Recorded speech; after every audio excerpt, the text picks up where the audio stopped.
우리나라는 서쪽 임진강 하구부터 동쪽 고성까지 인천과 경기, 강원 17개 시군이 DMZ 접경 지역으로 지정되어 있습니다. 이곳 대부분은 오랫동안 통일을 기다리며 멈춰있는 시간이 길었습니다. 군사적 이유로 사람의 이동과 자본의 흐름이 제한됐고 지역의 일상과 경제는 점점 뒤로 밀려났습니다.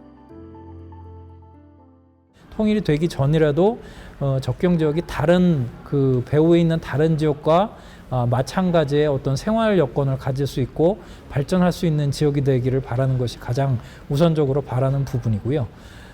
그것이 어느 정도 충족이 된다라고 하고 그 다음에 만약에 이제 그 국경이 개방된다든지 아니면 통일로 가는 어떤 좀 더 가까운 단계까지 그렇게 간다라고 했을 때는 교류의 중심이 되는 지역이 되기를 바라는 거겠죠, 아무래도.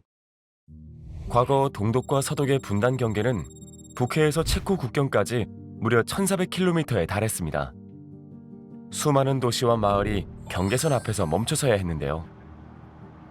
마리엔보른 접경 검문소는 서독에서 서베를린으로 갈 수 있는 동서독 경계의 가장 엄격한 관문이었습니다. 지금 검문소의 기능은 사라졌지만 고속도로는 여전히 독일의 동과 서를 연결하는 핵심 교통로 역할을 하고 있습니다. 체제와 체제가 맞섰던 냉전의 경계. 검문소는 베를린 장벽 다음으로 꼽는 독일 분단의 상징이 됐습니다. 과거 서독의 외곽 도시였던 바트 하르츠부르크. 동서독 분단으로 이동이 제한되고 철도가 끊기는 등 불편하고 낙후된 지역이었습니다. 서독 정부는 개발에서 소외됐던 이 지역을 주시하며 꾸준한 지원을 이어왔었는데요. Zonenrandförderung hieß das. Zonenrandförderung, das ist ein Begriff, der stammt auch aus der Zeit vom Kalten Krieg, als wir noch die 4 Zonen hatten. Russland, Frankreich, England und Amerika hatten eine Zone. Wir gehörten zur britischen Zone. Deswegen ist der alte Begriff ein bisschen überholt, aber die Zonenrandförderung sagt, dass die westdeutsche Regierung hier entlang der alten Grenze, weil die wirtschaftlich abgehängt war, direkt gefördert hat. 뭐 청사를 지을 때도 뭐 국비 지원을 받았고 이제 그다음에 그 가구당 지원하는 그런 부분들도 있었다고 말씀을 하셨죠.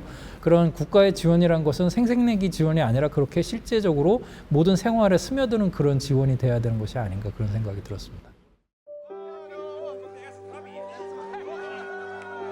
시는 베를린 이후 최초로 경기를 개방했습니다. 장벽이 무너지기 2시간 전부터 이틀 동안의 모습을 생생하게 볼 수 있었는데요. 경계가 열리는 이날을 위해 도시는 오랜 시간 연결을 위한 계획과 준비를 갖췄습니다. Ganz euphorische Stimmung gewesen und wir hatten keinen Plan für den Tag.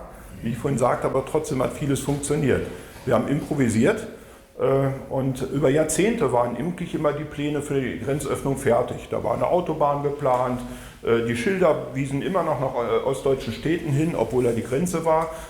지역 사회에서는 당장의 어떤 관광적인 소득을 많이 중요시합니다.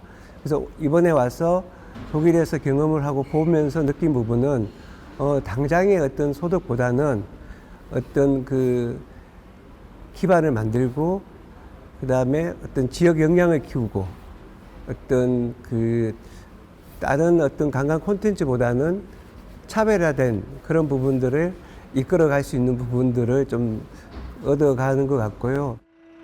동서독 국경을 마주하고 있는 바트 하르츠부르크 인근의 작은 마을 슈타펠부르크. 이곳에는 지금도 분단의 흔적이 남아 있습니다.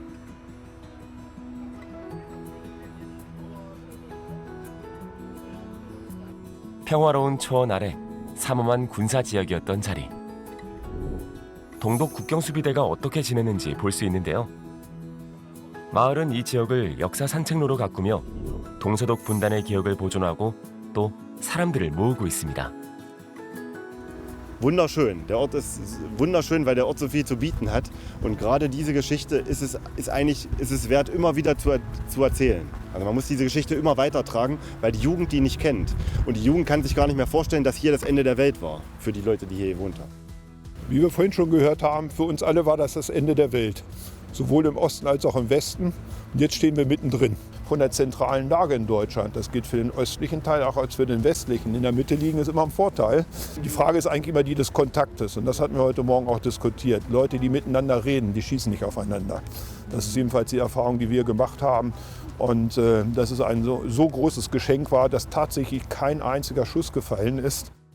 DMZ의 평화적 이용에 대해서 단기간에 엄청난 성과를 거두려고 조급해하기보다 실제 그 접경 지역의 DMZ에 오래 살면서 재산권과 여러 가지 행복 추구권을 제약받았던 주민들의 목소리를 경청해야 된다는 교훈을 많이 얻었고 원칙도 확인하게 된 것 같습니다.